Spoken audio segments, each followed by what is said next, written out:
오늘 본문의 말씀을 통해서 평화의 복음을 알았더라면 이라는 제목으로 함께 하나님의 말씀을 나누도록 하겠습니다. 평화의 복음을 알았더라면 이라는 제목입니다. 여전히 우크라이나에서 좋지 못한 소식들이 들려오고 있습니다. 무차별 사격으로 인해서 아버지를 잃은 아들의 이야기, 또 민간 병원이 폭격에 의해서 부서지고 그 가운데 8개월 된 아기가 죽은 이야기.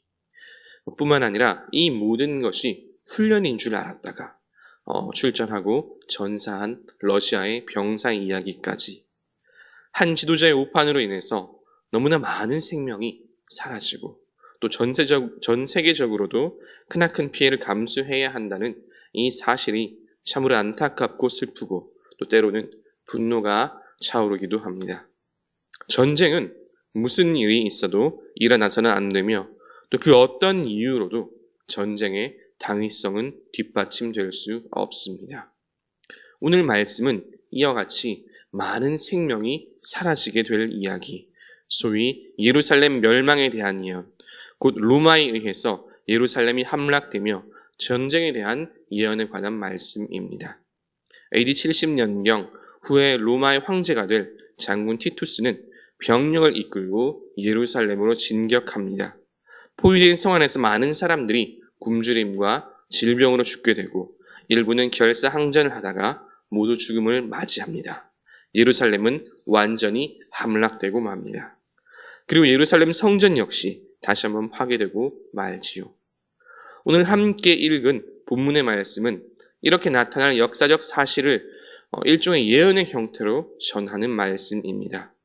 예수님은 이제 공생의 마지막 7일을 위해서 예루살렘으로 입성하십니다. 호산나를 외치는 사람들의 환영을 받으며 또 나귀 새끼를 타고 입성하는 가운데 예수님은 돌연 예루살렘 성을 보시면서 눈물을 흘리십니다. 예루살렘의 멸망을 이미 보셨기 때문입니다. 그런데 예수님은 이렇게 우시면서 정말 중요한 한 가지 말씀을 하십니다. 바로 평화에 관한 일, 평화의 복음에 관한 말씀입니다. 42절의 말씀이시죠. 이르시되 너도 오늘 평화에 관한 일을 알았더라면 좋을 뻔하였거니와 지금 내 눈에 숨겨졌도다. 평화에 관한 일, 평화에 관한 복음이 무엇일까요? 그리고 우리가 평화의 복음을 알았다면 이제 어떻게 살아야 할까요? 이것이 오늘 함께 나눌 말씀의 주제입니다. 평화에 관한 복음이 무엇일까요? 평화의 복음은 한마디로 예수 그리스도의 십자가 사역이다라고 말할 수 있습니다. 왜 예수님의 십자가 사역이 평화의 복음일까요? 예수님께서 십자가에 달리시니 오히려 슬픔이나 애통이라고 말하는 것이 더 낫지 않을까요? 그 이유는 예수 그리스도의 십자가 사역을 통해서 우리가 하나님과 화평을 이루었기 때문입니다. 예수님의 십자가를 통해서 죄 사함의 길이 열렸고 하나님과의 화해의 길이 열렸습니다. 그리고 구원과 부활의 길이 열렸지요. 에베소서 말씀입니다. 그는 우리의 화평이신지라 둘로 하나를 만드사 원수된 것 곧 중간에 막힌 담을 자기 육체로 허시고 또 십자가로 이 둘을 한 몸으로 하나님과 화목하게 하려 하심이라. 원수된 것을 십자가로 소멸하시고. 아멘. 예수님이 아니었다면 우리는 하나님을 모른 채 또 하나님과 화목을 이루지 못한 채 여전히 죄 가운데 죽어가며 또 전쟁과도 같은 이 삶 속에서 평화 없이 또 괴로움 속에서 살아야 했을 것입니다. 그러나 예수 그리스도께서 십자가에 달려 돌아가시고 하나님과 우리 사이에 막힌 담을 허시고 화목해 하셨기에 우리는 하나님의 자녀로서 이 세상을 살아갈 수가 있는 것이지요. 그렇게 예수님은 그 괴로운 슬픔과 아픔의 십자가 사역이 오히려 예수님을 믿는 우리에게는 모든 그리스도인들에게는 평화의 소식, 평화의 복음이 된 것입니다. 이 평화의 복음을 늘 기억하며 항상 예수 그리스도의 사랑과 그 은혜에 감사하며 살아가시는 저와 여러분 되시기를 주님의 이름으로 축복합니다. 그러나 예루살렘 주민들은 이것을 알지 못하였습니다. 그들은 여전히 불신앙에 빠져 있었고 성전에서 물건을 사고 팔며 장사했으며 또 그들의 지도자들은 예수님을 미워하고 죽이려고 하였습니다. 만약에 이 예루살렘 주민들, 그들이 이 평화에 관한 소식을 알았더라면 그들은 우리를 구원하러 오신 예수님을 그들 손으로 십자가에 달지는 않았겠죠. 그리고 그로 인한 책임, 즉 예루살렘의 멸망을 피할 수 있었을지도 모릅니다. 하지만 그들에게는 이 평화의 복음이 감추어졌고 알지 못했고 결국 그들은 자신들의 손으로 그들을 구원하러 오신 메시아를 십자가에 못 박고 말았습니다. 그리고 오늘 말씀에 나온 대로 그들은 결국 멸망하고 말았지요. 그런데 사랑하는 성도 여러분, 이것이 과연 예수님 시대의 이야기만일까요? 당연히 그렇지 않습니다. 노아의 시대에도 심판의 메시지는 선포되었지만 여전히 사람들은 말씀을 뒤로 한 채 사고 팔고 장가들고 자기들 마음대로 살았습니다. 예수님의 시대는 말할 것도 없고 나아가 지금 우리가 살아가고 있는 시대도 마찬가지이지요. 예수님은 하늘을 보고 날씨를 알듯 시대를 보고 분별하라고 말씀하셨습니다. 지금이 어떤 시대입니까? 소위 말세지말, 말세 중에서도 말세라 불리는 시대가 바로 우리가 살아가고 있는 시대입니다. 복음이 온 땅에 전해지고 있지만 여전히 불신앙에 빠진 사람들이 넘쳐납니다. 복음을 들었지만 배척하는 사람들도 대다수이지요. 하나님의 창조 질서에 위배되는 수많은 일들이 자행되고 있고 전쟁과 기근, 자연재해는 멈추지 않고 계속해서 일어나고 있습니다. 뿐만 아니라 수많은 이단들의 출현까지 솔직히 말해서 지금 당장 내일이라도 예수님께서 다시 오셔도 이상하지 않을 세상이 바로 우리가 살아가는 지금 이 시대이지요. 만약 예수님께서 예루살렘 성이 아니라 지금의 세계, 지금의 대한민국, 지금의 서울을 보셨더라면 무엇이라 말씀하셨을까요? 그냥 우신 것이 아니라 정말 대성통곡하시지 않았을까요? 예루살렘이 저렇게 멸망당했다면 지금의 세계, 지금의 대한민국과 서울은 더더욱 큰 멸망 앞에 놓일 것은 불을 보듯 뻔한 일일 것입니다. 어쩌면 소돔과 고모라가 더욱 안전할지도 모를 일입니다.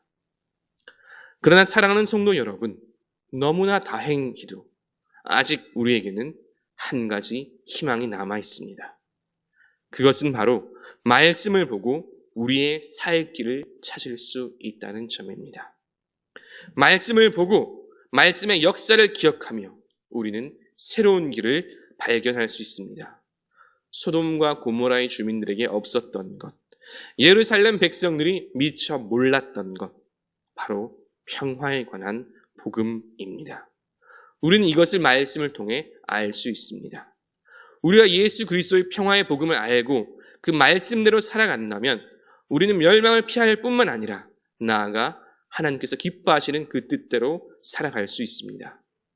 자, 그러면 우리가 반드시 알아야 할 이 평화의 복음은 무엇일까요?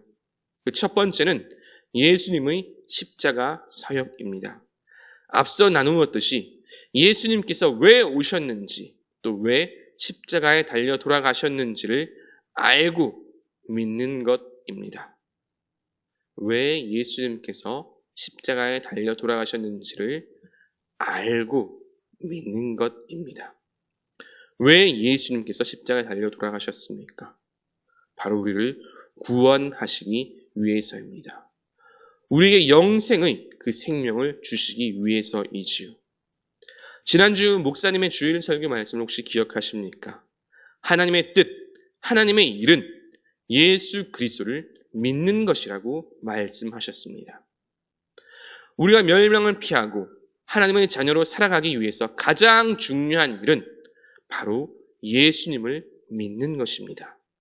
당연히 나만 믿는 것이 아니라 내 주변 사람들에게도 전해야겠지요. 사랑하는 성도 여러분, 예수 그리스도를 믿으면 살 수 있습니다. 믿으면 멸망하지 않습니다. 믿으면 구원받을 수 있습니다. 믿으시길 바랍니다. 평화의 복음 두 번째는 바로 기도의 삶입니다. 예수님께서 예루살렘의 멸망을 말씀하시고 성전에 들어와서 가장 먼저 하신 일은 성전 정화입니다. 그리고 그 가운데 가장 핵심적인 말씀 가운데 하나는 바로 기도이지요. 성전은 기도하는 집입니다. 마찬가지로 예수 그리스도를 믿는 우리가 가장 힘을 기울여야 할 일이 있다면 역시나 바로 기도입니다. 기도하지 않으면 절대로 하나님과 친밀해질 수 없습니다. 친밀하지 않은데 어떻게 하나님의 뜻을 알 수 있겠습니까? 또 하나님의 뜻을 모르니 당연히 하나님께서 기뻐하시는 대로 하나님의 자녀로 살아가기도 너무나 어렵습니다. 기도 응답은 더더욱 요원한 일이지요. 이 모든 것을 하나로 통합하고 해결하는 가장 쉽고 가장 기본적인 방법이 바로 기도하는 것입니다. 기도하면 하나님과 친밀해질 수 있고, 기도하면 하나님의 뜻을 알 수 있으며, 기도하면 하나님의 자녀로 살아가고 응답받는 삶을 살아갈 수 있습니다. 그리고 마지막 세 번째는 예수님께서 가르치신 그 말씀대로 살아가는 것입니다. 말씀대로 살아가는 것입니다. 오늘 말씀을 보면 예수님께서 성전에서 백성들을 가르치셨다라고 말씀합니다. 공간복음의 말씀을 읽을 때 종종 예루살렘 이 주민들이 부럽다라는 생각을 하곤 합니다. 왜냐하면 그들은 예수님의 말씀을 직접 그 귀로 들었기 때문입니다. 오늘 말씀에 나오는 예루살렘 백성의 가장 큰 복이 있다면 그들을 가르치신 분이 바로 예수님이라는 것입니다. 가르침, 교육의 중요한 3요소는 교사, 학생, 그리고 교재입니다. 즉, 좋은 교재를 통해서 교사는 잘 가르치고 학생은 잘 배우는 것이지요. 좋은 교사가 누구일까요? 예수님이시지요. 또 우리는 당연히 배워야 할 학생입니다. 좋은 교재는 무엇입니까? 당연히 성경입니다. 그런데 지금 당장 우리 눈앞에 지금 당장은 예루살렘 백성들과 달리 우리를 가르치시는 예수님이 현실적으로 계시지가 않지요. 그러면 오늘날 그리스도인들이 보고 배워야 할 것은 무엇이겠습니까? 당연히 예수님의 가르침이 기록되어 있는 성경 말씀입니다. 오늘날의 성도들은 이 성경을 잘 보고 또 목회자들이나 교사들은 잘 가르치고 또 모든 성도들은 잘 배워야 합니다. 그러면 우리는 살 수 있습니다. 하나님의 뜻대로 살 수 있고 구원과 생명의 길을 찾을 수 있습니다. 어디에 있어요? 성경 말씀에서 말입니다. 회개하라, 천국이 가까이 왔느니라 라는 말씀. 또 나는 부활이요 생명이니 믿는 자는 죽어도 살겠고 살아서 믿는 자는 영원히 죽지 아니하리라 라는 말씀. 믿음을 끝까지 견고히 잡으면 그리스도와 함께 참여한 자가 되리라는 말씀. 성경에는 우리가 이 땅에서 신앙생활을 하며 살아갈 때 반드시 기억해야 할 모든 것들이 다 기록되어 있습니다. 말씀을 읽고 기억하고 배우고 또 그 가르침을 실천하며 살아갈 때 우리는 평화의 복음을 온전히 누리며 복된 삶을 살아갈 수 있습니다. 이제 말씀을 정리합니다. 오늘 말씀에서 예수님은 예루살렘 성을 보시고 우시며 또 평화의 복음을 알았더라면 이라고 안타까워하셨습니다. 예루살렘 백성들은 평화의 복음을 알지 못했기에 예수님을 십자가에 못 박고 그로 인해 그 죄로 인해 멸망당하고 말았지요. 평화의 복음은 바로 예수 그리스도의 십자가 사역을 뜻합니다. 예수 그리스도의 십자가를 통해서 우리가 하나님과 화평을 이루며 또 구원과 영생의 길이 열렸기 때문입니다.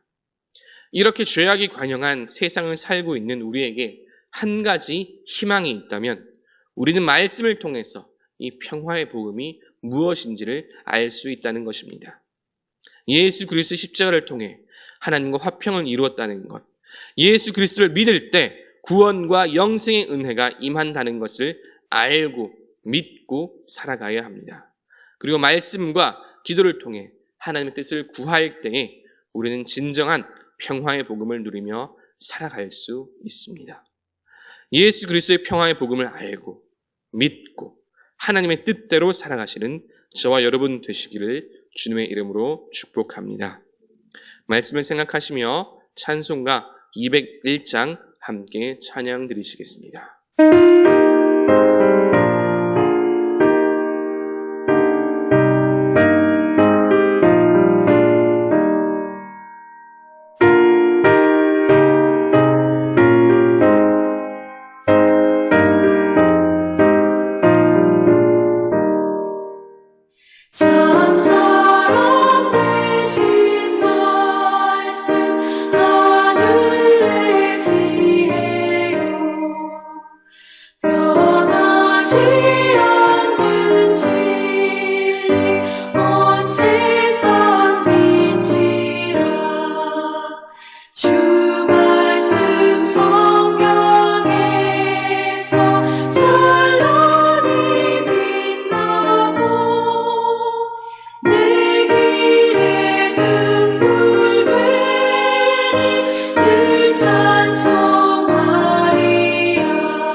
이제는 우리를 구원하신 예수 그리스도의 은혜와 아버지 하나님의 크신 사랑과 언제나 함께 하시며 인도하시는 성령 하나님의 교통하심이 말씀과 기도를 통해 평화의 복음을 알고 깨닫고 또 예수 그리스도의 십자가의 복음을 누리며 전하며 살길 다짐하고 소원하는 모든 주의 자녀들과 그 삶 위에 이제로부터 영원토록 함께 하시길 간절히 축원하옵나이다.